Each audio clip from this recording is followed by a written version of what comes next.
రాష్ట్రంలో 15 లక్షల మంది కౌలు రైతులకు సాయం లేదు. రైతుల భూ హక్కులకు భద్రత లేదన్న నేతలు ప్రముఖులు. కాళేశ్వరం ప్రాజెక్టు ఫెయిల్ అయిందన్న కిషన్ రెడ్డి. 7న బీసీల ఆత్మగౌరవ సభకు రానున్న ప్రధాని మోదీ. రాహుల్ గాంధీ పర్యటనతో పాలమూరులో జోష్. కంచుకోట దక్కించుకునేందుకు కాంగ్రెస్ వ్యూహం. అడుగడుగునా బీఆర్ఎస్ నేతలకు నిరసన సెగలు. ప్రచారంలో అడ్డుకుంటున్న స్థానిక జనం.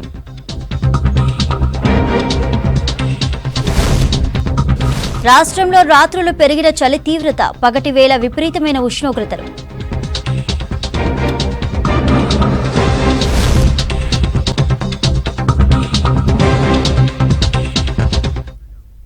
నల్గొండ జిల్లా దేవరకొండ నియోజకవర్గంలో ఎమ్మెల్యే రవీంద్ర కుమార్ అనుచరులంతా ఇతర పార్టీల్లో చేరుతున్నారు. అధికార పార్టీ నుంచి ప్రతిపక్షాల్లోకి క్యాడర్ చేరడం ఆ నియోజకవర్గంలోనే కాదు, ఉమ్మడి నల్గొండ జిల్లాలో చర్చనీయాంశమైంది. ఎన్నికలు సమీపిస్తున్న కొద్దీ దేవరకొండ నియోజకవర్గంలో రాజకీయం రోజుకో మలుపు తిరుగుతోంది. 10 సంవత్సరాలుగా ఇక్కడ అభివృద్ధి పనులు చేశానని చెబుతున్న అధికార పార్టీ ఎమ్మెల్యే రవీంద్ర కుమార్ ని కాదని పార్టీ అనుచరులంతా ఇతర పార్టీల్లో చేరుతున్నారు. అధికార పార్టీలోని చాలా మంది నాయకులతో రవీంద్ర నాయక్ కు విభేదాలున్నాయి. పలు మండలాలకు చెందిన ప్రజా ప్రతినిధులు, బీఆర్ఎస్ నాయకులు మాజీ ఎమ్మెల్యే దేవరకొండ కాంగ్రెస్ అభ్యర్థి బాలు నాయక్ సమక్షంలో ఆ పార్టీలో చేరుతున్నారు. ఎవరైనా నాయకులు అధికార పార్టీలో చేరతారు, కానీ దేవరకొండలో ప్రతిపక్ష పార్టీలో ఎందుకు చేరుతున్నారనే చర్చ జోరుగా నడుస్తోంది. నల్గొండ జిల్లా దేవరకొండ నియోజకవర్గం ఎస్టీ రిజర్వ్డ్ సెగ్మెంట్. ఇక్కడ టికెట్ ప్రకటించక ముందే రవీంద్ర కుమార్ కు ఎమ్మెల్యే టికెట్ ఇవ్వొద్దంటూ అధిష్టానానికి స్థానిక నేతలు విజ్ఞప్తి చేశారు. నియోజకవర్గ నాయకులు మంత్రి హరీష్ రావును కలిసి తమ వ్యతిరేకతను వెల్లడించే ప్రయత్నం చేశారు. దేవరకొండ మున్సిపల్ చైర్మన్ ఆలంపల్లి నరసింహ, దేవేందర్ నాయక్ వర్గం రవీంద్ర కుమార్ అభ్యర్థిత్వాన్ని మార్చాలని డిమాండ్ చేశారు. అధిష్టానం వినకపోవడంతో దేవేందర్ నాయక్ ఇటీవల తన అనుచరులతో కాంగ్రెస్ లో చేరడంతో పార్టీల్లో ఈక్వేషన్స్ పూర్తిగా చేంజ్ అయ్యాయి.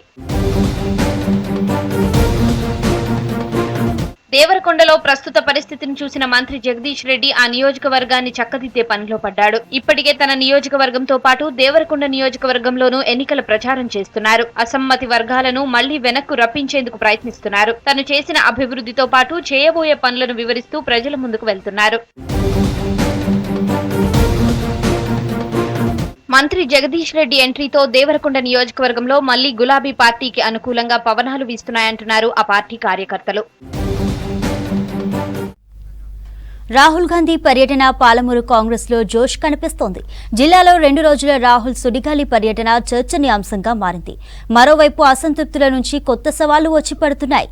టికెట్ రాని వారిలో కొంతమంది స్వతంత్రంగా పోటీకి సిద్ధపడుతుంటే ఇంకొంతమంది పార్టీని వీడటం సవాల్గా మారింది.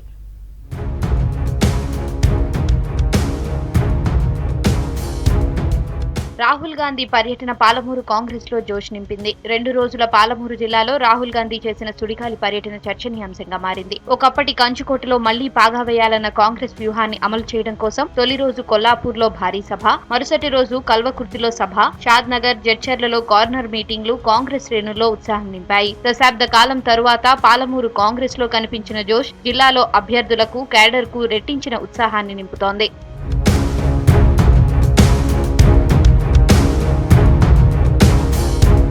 తెలంగాణ ఇచ్చిన కాంగ్రెస్ ను అధికారంలోకి తీసుకురావాలన్న దిశగా ఏఐసీసీ, పీసీసీ ఫోకస్ పెట్టడం, ఎన్నికల ముందు కర్ణాటకకు ఇచ్చిన వాగ్దానాలను అమలు చేసిన విధంగా తెలంగాణలో కూడా గ్యారంటీ స్కీములపై భరోసానివ్వడం, బీఆర్ఎస్ ను టార్గెట్ చేస్తూ విమర్శలు సంధించడం, ప్రజల్లో ఉన్న ప్రభుత్వ వ్యతిరేకతను తమ వైపు తిప్పుకోవడంలో కాంగ్రెస్ గ్రాఫ్ రోజురోజుకు పెంచుకునే ప్రయత్నం చేస్తోంది. పీసీసీ ప్రెసిడెంట్ పోటీ చేస్తున్న పాలమూరు జిల్లాలో కొడంగల్, కల్వకుర్తి, షాద్ నగర్, గద్వాల, కొల్లాపూర్, అచ్చంపేట, మహబూబ్ నగర్, ఆలంపూర్ నియోజకవర్గాల్లో కాంగ్రెస్ పట్టు సాధించడం సానుకూల అంశంగా మారింది.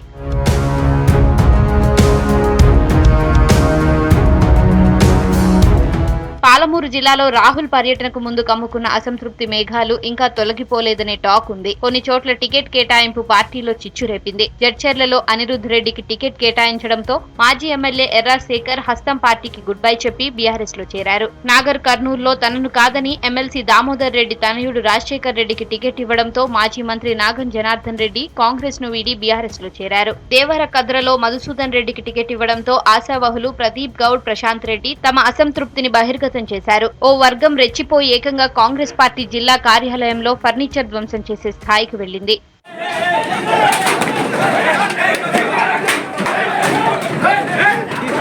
వనపర్తిలో మాజీ మంత్రి చిన్నారెడ్డికి టికెట్ ఇవ్వడంతో అయోమయంలో పడ్డ మేఘారెడ్డి కాంగ్రెస్ పై ఆశలు వదులుకోకుండా బీఫామ్ చేతిలో పడేదాకా ప్రయత్నాలు సాగిస్తూనే ఉన్నారు. గెలిస్తే సీఎం రేస్ లో తాను ఉన్నానంటూ ఓవైపు చిన్నారెడ్డి కలలు గంటుంటే స్వతంత్రంగానైనా బరిలోకి దిగడం ఖాయమని మేఘారెడ్డి భావిస్తున్నారు. సేవ్ వనపర్తి అంటూ మేఘారెడ్డి అనుచరులు కొల్లాపూర్ సభలో ఫ్లెక్సీలు ప్రదర్శించడం చర్చనీయాంశంగా మారింది. మక్తల్ విషయానికొస్తే ఇటీవలే కాంగ్రెస్ లో చేరిన మాజీ ఎమ్మెల్యే కొత్తకోట సీతా దయాకర్ రెడ్డి కుమారుడు సిద్ధార్థ్ రెడ్డికి టికెట్ వస్తుందని ధీమాతో ఉండగా డీసీసీ అధ్యక్షుడు వాకిటి శ్రీహరికి వరించింది.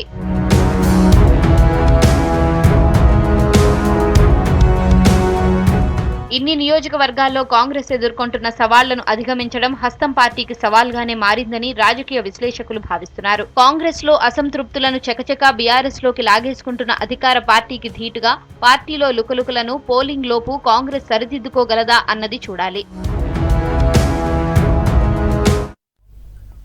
సాధారణ ఎన్నికల నేపథ్యంలో సెకండ్ క్యాడర్ పైన స్థానిక ప్రజాప్రతినిధులపైన అన్ని పార్టీలు కేంద్రీకరించాయి. రాత్రికి రాత్రే వాళ్లను తమ పార్టీలోకి ఆహ్వానిస్తూ కండువాలు కప్పే పని జోరుగా సాగుతోంది. దీపం ఉన్నప్పుడే ఇల్లు చక్కదిద్దుకోవాలని తీరుగా ఈ జంపు జిలానీలు తమకున్న డిమాండ్ను క్యాష్ చేసుకునే ప్రయత్నం చేస్తున్నారు.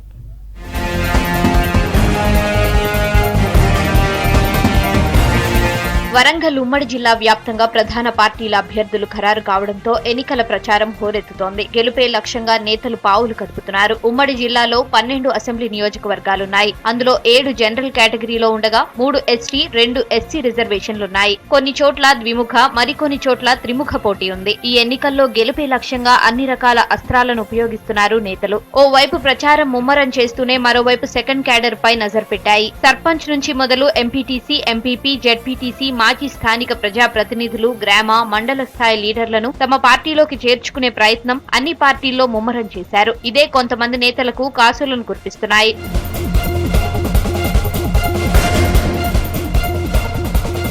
ఎన్నికలతో రాజకీయ పార్టీలలో జంపు జిలానీల సీజన్ మొదలైంది. రాత్రికి రాత్రి పార్టీలు మారుస్తున్నారు నేతలు. ద్వితీయ శ్రేణి క్యాడర్ పైనే అన్ని పార్టీలు స్పెషల్ ఫోకస్ పెట్టడంతో వారికి డిమాండ్ పెరిగింది. దీంతో వారు కోరిన కోరికలు నెరవేరుస్తూ పార్టీ కండువాలు కప్పేస్తున్నారు.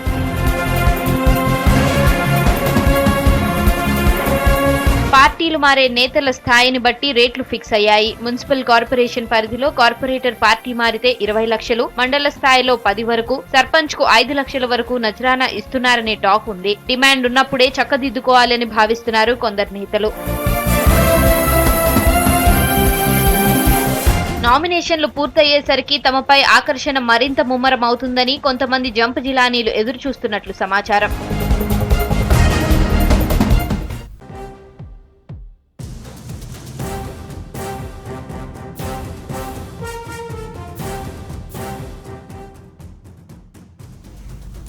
రాష్ట్రంలో ప్రచారం ముమ్మరం చేసింది బీజేపీ. ఈ నెల 7న రాష్ట్రానికి రానున్నారు ప్రధాని నరేంద్ర మోదీ. ఎల్బీ స్టేడియంలో జరిగే బీసీ సమ్మేళనంలో పాల్గొననున్నారు. 11న సికింద్రాబాద్లో జరిగే పరేడ్ గ్రౌండ్ సభకు మోదీ హాజరు కానున్నారు. ఎస్సీ సామాజిక వర్గాల సభలో మోదీ పాల్గొంటారు. 3 దశాబ్దాలుగా డిమాండ్లో ఉన్న ఎస్సీ వర్గీకరణపై మోదీ కీలక ప్రకటన చేసే ఛాన్స్ కనిపిస్తోంది. ఇప్పటికే రాష్ట్రంలో కేంద్ర మంత్రులు, ఎంపీలు, బీజేపీ పాలిత రాష్ట్రాల ముఖ్యమంత్రులు జోరుగా ప్రచారం చేస్తున్నారు.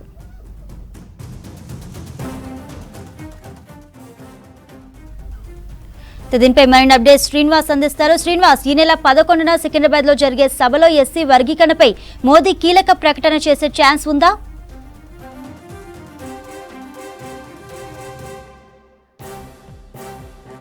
చంద్రిక, ప్రధానమంత్రి నరేంద్ర మోడీ అక్టోబర్లో 2 సార్లు తెలంగాణకు వచ్చారు. ఒకటి మహబూబ్నగర్ సభ సక్సెస్ అయింది, ఆ తర్వాత నిజామాబాద్ ఇందూరు సభ సక్సెస్ అయింది. అక్కడ పసుపు బోర్డు ప్రకటన చేశారు, అది కీలక ప్రకటన వాస్తవానికి. ఆ తర్వాత ఇప్పుడు మరోసారి తెలంగాణ రాష్ట్రానికి రాబోతున్నారు. ఈ నెల 7వ తారీఖున మన ఎల్బీ స్టేడియంకి వస్తారు. ఎల్బీ స్టేడియంలో బీసీ ఆత్మగౌరవ సభను భారతీయ జనతా పార్టీ నిర్వహించబోతుంది.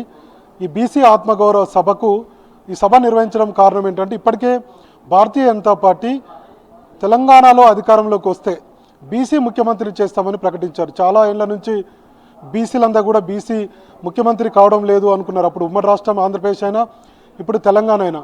సో అవకాశాన్ని భారతీయ జనతా పార్టీ ఇస్తుంది. మీరు బీసీ సమాజం అంతా ఏకతాటిపై బీజేపీకి మద్దతు పలకాలని ఇప్పటికే సూర్యాపేట సభలో బీజేపీ అగ్రనేత అమిత్ షా కూడా బీసీ సమాజాన్ని కోరారు.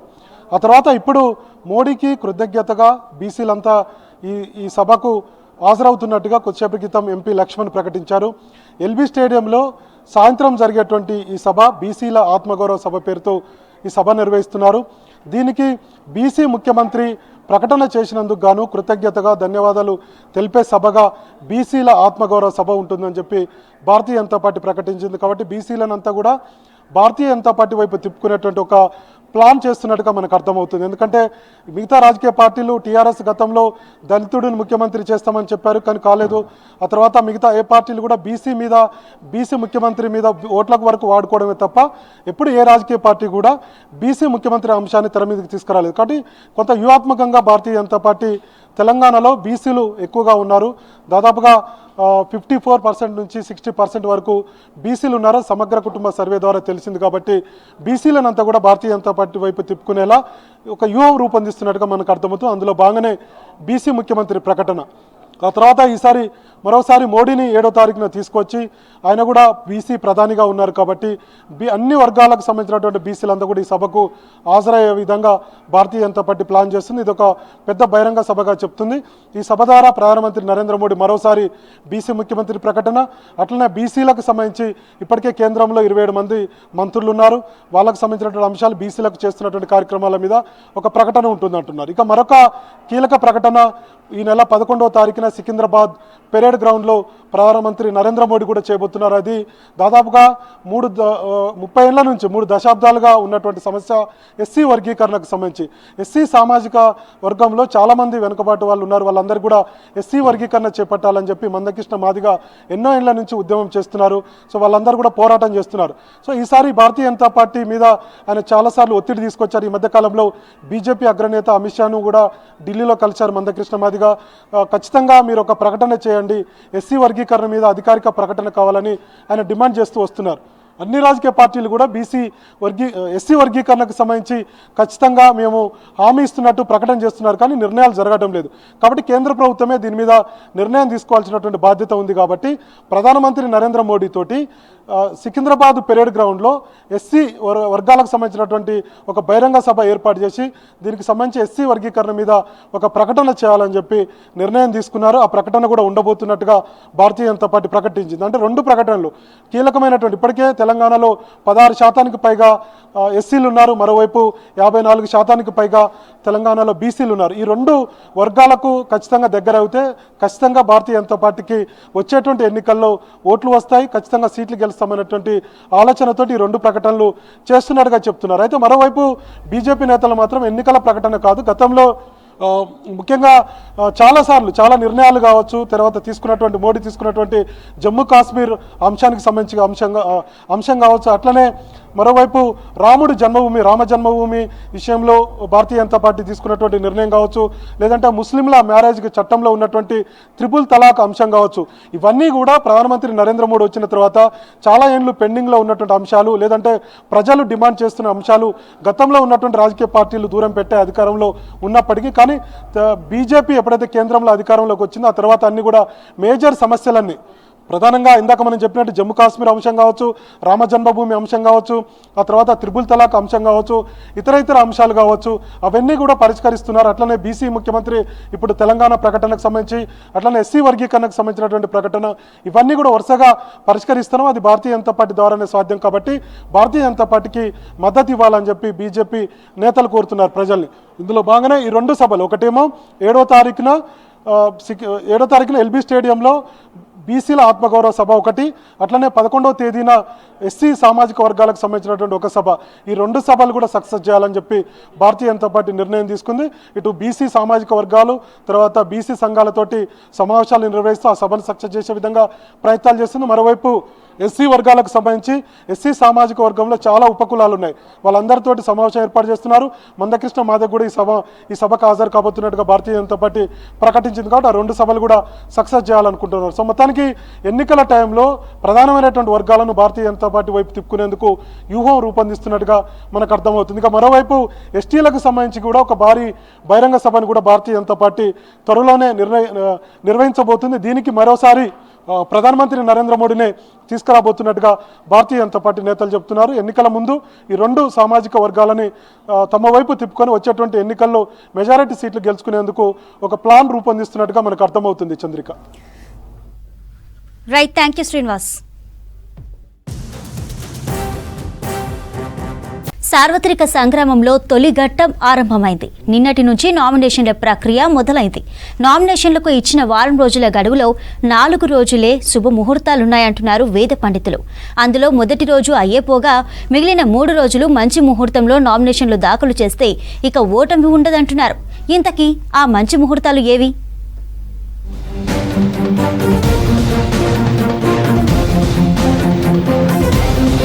వరంగల్ ఉమ్మడి జిల్లాలోని 12 శాసనసభ నియోజకవర్గాల నుంచి అభ్యర్థులు నామినేషన్లు వేయడానికి మంచి ముహూర్తాల కోసం పరుగులు పెడుతున్నారు.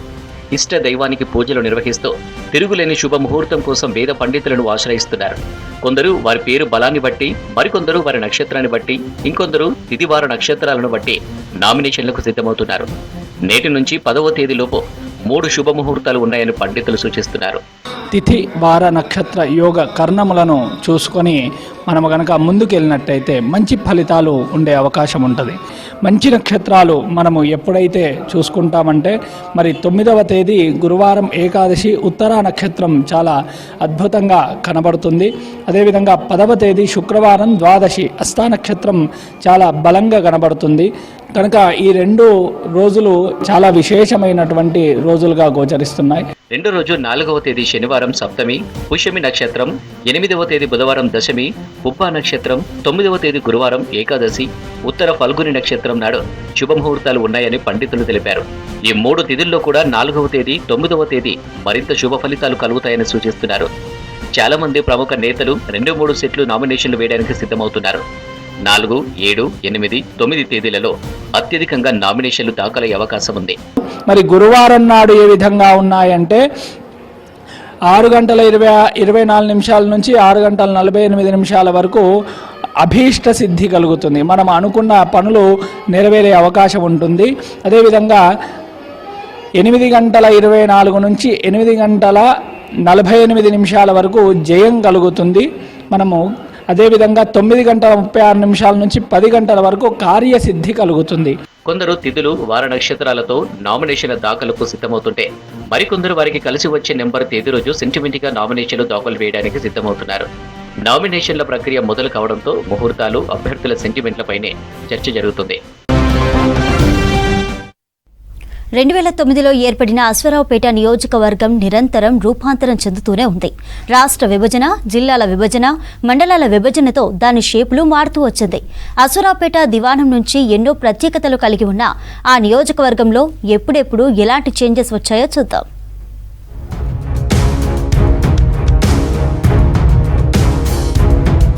అసెంబ్లీ నియోజకవర్గాల డీలిమిటేషన్ లో భాగంగా 2009లో ఏర్పడిన అశ్వారావుపేట నియోజకవర్గం రాజకీయ చైతన్యానికి పెట్టింది పేరు. 3 నియోజకవర్గాలకు చెందిన 6 మండలాలతో ఎస్టీ రిజర్వ్డ్ సెగ్మెంట్ గా ఆవిర్భవించింది. అశ్వారావుపేట నియోజకవర్గం రాష్ట్ర విభజన, జిల్లాల విభజన, మండలాల విభజనతో నిరంతరం రూపాంతరం చెందుతోంది. సత్తుపల్లి జనరల్ నియోజకవర్గంలోని అశ్వారావుపేట, దమ్మపేట మండలాలు, కొత్తగూడెం జనరల్ నియోజకవర్గంలోని చంద్రుగొండ మండలం, బూర్గంపాడు ఏజెన్సీ నియోజకవర్గంలోని వేలేరుపాడు, కుక్కునూరు, ములకలపల్లి మొత్తం 6 మండలాలతో ఈ నియోజకవర్గం ఏర్పడింది.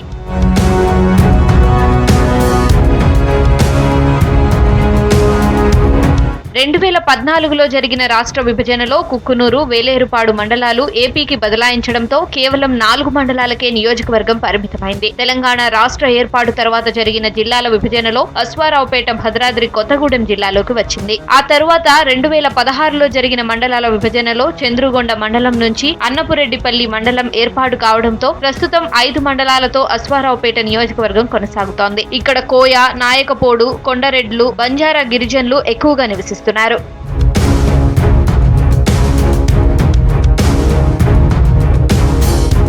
అశ్వారావుపేట నియోజకవర్గం ఏర్పాటైన తరువాత ఇప్పుడు జరగబోయే ఎన్నికలు 4వి. తొలిసారి ఎమ్మెల్యేగా కాంగ్రెస్ కు చెందిన వగ్గేల మిత్రసేన ఎన్నికయ్యారు. రెండోసారి 2014లో వైఎస్ఆర్ కాంగ్రెస్ పార్టీకి చెందిన తాటి వెంకటేశ్వర్లు గెలిచారు. మూడోసారి 2018లో మహాకూటమి బలపరిచిన టీడీపీ అభ్యర్థి మెచ్చా నాగేశ్వరరావు గెలిచి బీఆర్ఎస్ అభ్యర్థి తాటి వెంకటేశ్వర్లు ఓడిపోయారు. తరువాత బీఆర్ఎస్ లో మచ్చ నాగేశ్వరరావు జాయిన్ అయ్యారు. ఇలా ఒక్కోసారి ఒక్కొక్కరు ఎమ్మెల్యేగా గెలిచారు. అశ్వారావుపేటకు ఎవరైనా ఒకసారి ఎమ్మెల్యే అనే నానుడి అప్పటి నుండి ఏర్పడింది.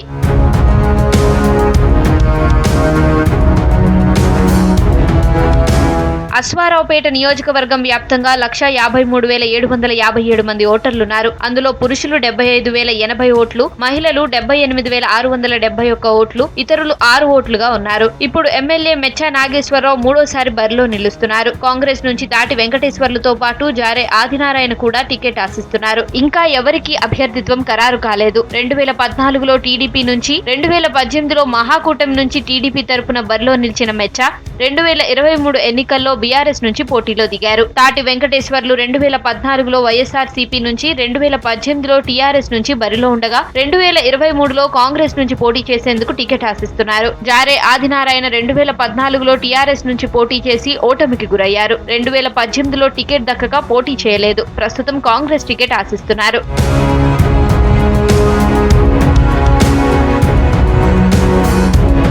మాజీ ముఖ్యమంత్రి జలగం వెంగళరావు హయాంలో అశ్వారావుపేట మండలంలోని గుమ్మడవల్లి ప్రాజెక్ట్, ములకలపల్లి మండలంలోని మూకమామిడి ప్రాజెక్ట్, చంద్రుగొండ మండలంలోని అన్నదైవం ప్రాజెక్టులు నిర్మించారు. అవి ఇప్పటికీ ఆయకట్టు భూములను సస్యశ్యామలం చేస్తున్నా పాలకుల నిర్లక్ష్యం కారణంగా మరమ్మతులకు నోచుకోవడం లేదు. మాజీ మంత్రులు జలగం ప్రసాదరావు, తుమ్మల నాగేశ్వరరావు, మాజీ ఎమ్మెల్యే జలగం వెంకట్రావు సత్తుపల్లి నియోజకవర్గాల నుంచి రాజకీయ అరంగేట్రం చేయగా అప్పట్లో అశ్వారావుపేట సత్తుపల్లి నియోజకవర్గంలో అంతర్భాగంగా ఉండేది.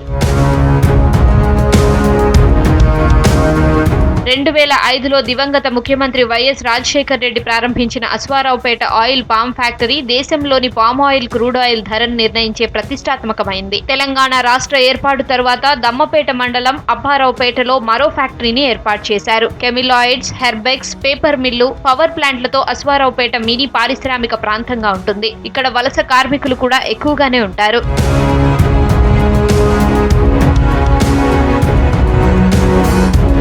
అశ్వారావుపేటలో ప్రభుత్వ వ్యవసాయ కళాశాల ఉండగా గతంలో బీఎస్సీ అగ్రికల్చర్ తో పాటు ఎంఎస్సీ కూడా ఉండేది. ప్రస్తుతం బీఎస్సీ అగ్రికల్చర్ మాత్రమే కొనసాగుతోంది. అవేర్ స్వచ్ఛంద సంస్థకు చెందిన ఐటీఐ, వ్యవసాయ ఇంటర్మీడియట్ కాలేజీలు అశ్వారావుపేటలో ఉన్నాయి. ప్రభుత్వ రంగ సంస్థలైన పట్టు పరిశోధనా సంస్థ, కొబ్బరి విత్తనోత్పత్తి క్షేత్రం, మామిడి వంగడాల తయారీ నర్సరీ, ఆయిల్ పామ్ మొక్కల నర్సరీ ప్రత్యేక ఆకర్షణగా ఉన్నాయి.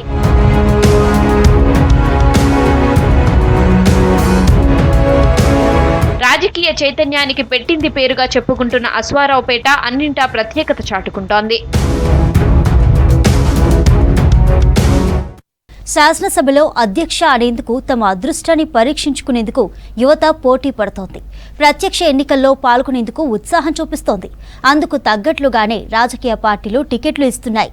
వరంగల్ జిల్లాలో అతి చిన్న వయస్సులో అసెంబ్లీ ఎన్నికల బరిలోకి దిగి ప్రత్యేకతను చాటుకుంటున్నారు ఇద్దరు యువతులు. వేర్వేరు సెగ్మెంట్లలో అధికార, ప్రతిపక్ష పార్టీల నుంచి నిలబడి అందరి దృష్టిని ఆకర్షిస్తున్నారు. ఒకప్పుడు రాజకీయాలకు యువత కొంత దూరంగా ఉండేది. ఇప్పుడు ఆ పరిస్థితి మారింది. ప్రజాసేవ కోసం రాజకీయాల్లో అడుగు పెడుతున్నారు. శాసనసభ్యులుగా మారేందుకు ప్రయత్నాలు చేస్తున్నారు. వరంగల్ ఉమ్మడి జిల్లాలోనూ ఈసారి ఎన్నికల్లో అలాంటి సీన్లే కనిపిస్తున్నాయి. చిన్న వయసులోనే రాజకీయాల్లో ఉద్దండులతో తలపడేందుకు సిద్ధమయ్యారు. ఎమ్మెల్యే అభ్యర్థి కనీస వయసు 25 సంవత్సరాలు కాగా పాలకుర్తి నుంచి కాంగ్రెస్ అభ్యర్థిగా పోటీ చేస్తున్న యశస్విని రెడ్డి వయసు 26 ఏళ్లే. ఇక ములుగు నుంచి పోటీ చేస్తున్న బీఆర్ఎస్ అభ్యర్థి నాగజ్యోతి వయసు ప్రస్తుతం 29 ఏళ్లు. వీరిద్దరికీ ఇంత చిన్న వయసులోనే అసెంబ్లీకి పోటీ చేసే అవకాశం దక్కింది. ములుగు నియోజకవర్గంలో తమ పార్టీ అభ్యర్థిగా బడే నాగజ్యోతిని అధికార బీఆర్ఎస్ నిలబెట్టింది. 25 ఏళ్లకే జెడ్పీ వైస్ చైర్మన్, 29 ఏళ్లకే ఎమ్మెల్యే క్యాండిడేట్ గా నాగజ్యోతి రాజకీయ నేపథ్యం. రాష్ట్రంలో బీఆర్ఎస్ నుంచి ఎమ్మెల్యే అభ్యర్థులుగా పోటీ చేయనున్న వారిలో యువ క్యాండిడేట్ నాగజ్యోతి నిలుస్తుంది. ఎమ్మెల్యే ఎలక్షన్లలో పోటీ చేయడం ఈమెకు ఇదే తొలిసారి. ములుగు జిల్లా తాడ్వాయి మండలం కాల్వపల్లి గ్రామంలో నాగజ్యోతి జన్మించింది. మావోయిస్టు పార్టీ అగ్రనేతలు బడే నాగేశ్వరరావు అలియాస్ ప్రభాకర్ అన్న, బడే రాజేశ్వరి అలియాస్ నిర్మలక్క దంపతుల కుమార్తె. బడే నాగజ్యోతి ఏటూరు నాగారం ట్రైబల్ వెల్ఫేర్ కళాశాలలో ఇంటర్, డిగ్రీ, ఆ తరువాత హనుమకొండలోని పింగళి కాలేజీలో పీజీ చేసి ఆ తర్వాత ఎంఎస్సీ పూర్తి చేసింది. తాడ్వాయి జెడ్పీటీసీగా గెలిచి ములుగు జిల్లా పరిషత్ జెడ్పీ చైర్మన్ గా ఉన్న నాగజ్యోతి అధికార పార్టీ నుంచి ఎమ్మెల్యేగా పోటీ పడుతున్నారు. పాలకుర్తి నియోజకవర్గం కాంగ్రెస్ పార్టీ అభ్యర్థిగా మామిడాల యశస్విని రెడ్డి బరిలోకి దిగారు. ఇక్కడ పోటీ చేసేందుకు ఎన్ఆర్ఐ హనుమాండ్ల ఝాన్సీ రెడ్డి ఆశించారు. తనకే టికెట్ అన్న భావనతో ఆమె గత కొన్ని నెలలుగా నియోజకవర్గంలో విస్తృతంగా పర్యటించారు. అయితే భారత పౌరసత్వం పొందడంలో ఇబ్బందులు ఏర్పడడంతో తన కోడలు యశస్విని రెడ్డికి అధిష్టానం అవకాశమిచ్చింది. 26 ఏళ్లకే యశస్విని రెడ్డి ఎమ్మెల్యే అభ్యర్థిగా తన అదృష్టాన్ని పరీక్షించుకోనున్నారు. యశస్విని రెడ్డి బీటెక్ చదివారు. 2018లో ఝాన్సీ రెడ్డి కుమారుడు రాజా రామ్మోహన్ రెడ్డితో వివాహం జరిగింది. గత 5 ఏళ్లుగా భర్తతో పాటు అమెరికాలో ఉంటున్నారు. ఆమెకు భారత పౌరసత్వం ఉండడంతో పోటీకి మార్గం సుగమమైంది. యశస్విని తల్లిదండ్రులు నాగర్ కర్నూలు జిల్లా వంగూరు మండలంలోని దెండిచింతపల్లి గ్రామస్తులు. పాలకుర్తిలో కాంగ్రెస్, బీఆర్ఎస్ తరపున పోటీ ఆసక్తికరంగా మారింది. చిన్న వయసులో పోటీ చేస్తున్న ఇద్దరూ ఉన్నత చదువులు చదువుకున్నారు. ఉద్దండులతో పోటీ పడుతున్నారు. ములుగులో సిట్టింగ్ ఎమ్మెల్యే సీతక్క ఇప్పటికే 2 సార్లు ఎమ్మెల్యేగా గెలిచారు. బలమైన నేతగా జాతీయ స్థాయిలోనూ గుర్తింపు పొందారు. అలాంటి సీతక్కతో బడే నాగజ్యోతి పోటీ పడుతున్నారు. ఇక పాలకుర్తిలో బీఆర్ఎస్ తరపున రాష్ట్ర మంత్రి ఎర్రబెల్లి దయాకర్ రావు పోటీలో ఉన్నారు. దయాకర్ రావు ఇప్పటికే 6 సార్లు ఎమ్మెల్యేగా, ఒకసారి ఎంపీగా గెలిచి మంత్రిగా కొనసాగుతున్నారు. అలాంటి ఎర్రబెల్లిపై యశస్విని రెడ్డి పోటీ పడుతున్నారు. ఇదే ఇప్పుడు ఈ 2 నియోజకవర్గాల్లో ఆసక్తిగా మారింది. మంత్రి సబితా ఇంద్రారెడ్డి మహేశ్వరం నియోజకవర్గంలో ఎంతమందికి దళిత బంధు, డబుల్ బెడ్రూమ్ ఇల్లు ఇచ్చారో చెప్పాలన్నారు బీజేపీ అభ్యర్థి అందె శ్రీరాములు. మహేశ్వరంలో నిర్వహించిన ఎన్నికల ప్రచారంలో రాములు పాల్గొన్నారు. చేవేళ్ల నుంచి వచ్చిన సబిత కేఎల్ఆర్లకు స్థానిక సమస్యలు తెలియవన్నారు. కేవలం భూదోపిడీ కోసం మాత్రమే ఇక్కడికి వచ్చారని ఆరోపించారు.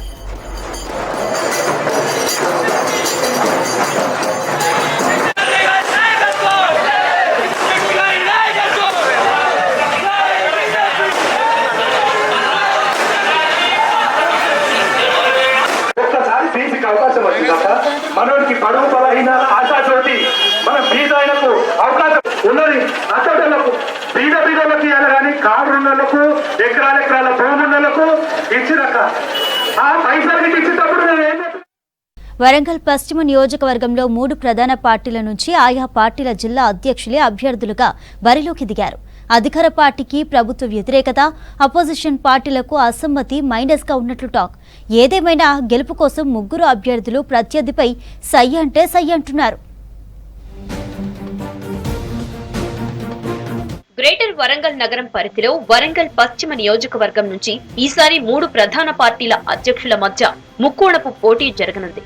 బీఆర్ఎస్ నుంచి సిట్టింగ్ ఎమ్మెల్యే దాస్యం వినయ్ భాస్కర్ బరిలో నిలిచారు.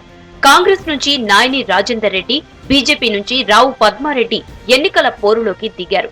వీరు 3 ఆయా పార్టీల హన్మకొండ జిల్లా అధ్యక్షులే. వరంగల్ పశ్చిమం బరిలో నిలిచిన 3 అభ్యర్థులు హోరాహోరీగా ప్రచారం చేస్తున్నారు. బీఆర్ఎస్ అభ్యర్థి దాస్యం వినయ్ భాస్కర్ 4 సార్లు గెలిచి 5వ బరిలో నిలిచారు. తనను మరోసారి గెలిపించాలని ఓటర్లను ఆకట్టుకునేందుకు ప్రయత్నిస్తున్నారు. అధికార పార్టీకి ప్రభుత్వ వ్యతిరేకత, ప్రతిపక్షాలకు అసమ్మతి మైనస్ గా ఈ నియోజకవర్గంలో ఉన్నట్లు టాక్ వినిపిస్తోంది. ఇక్కడ నిరుద్యోగులు, ఉద్యోగులు, యువకుల ఓటర్లే అభ్యర్థుల గెలుపోటములను ప్రభావితం చేయనున్నారని రాజకీయ విశ్లేషకులు భావిస్తున్నారు. ప్రచారం హోరాహోరీగా సాగుతోంది. ఎవరికి వారు ఓటర్లను ఆకట్టుకునేందుకు ప్రచార రథాలు, ఇంటింటా ప్రచారం, డిజిటల్ వాహనాలు, కళాకారుల ప్రదర్శనలతో అదరగొడుతున్నారు. 3 అభ్యర్థుల ప్రచారంతో నియోజకవర్గం హోరెత్తుతుంది. అభ్యర్థులు ఎవరికి వారు ప్రచారం చేస్తూనే ఒకరిపై మరొకరు విమర్శన అస్త్రాలు సంధించుకుంటున్నారు. బీఆర్ఎస్ అధికారంలో ఉన్నా అభివృద్ధి శూన్యమని ప్రతిపక్షాలు ప్రచారం చేస్తుండగా 9 ఏళ్లలో చేసిన అభివృద్ధిని చూసి మరోసారి ఆశీర్వదించండి అంటూ బీఆర్ఎస్ కోరుతోంది. ఓటర్లు ఎవరి వైపు నిలుస్తారో చూడాలంటే మరి కొద్ది రోజులు ఆగాలి.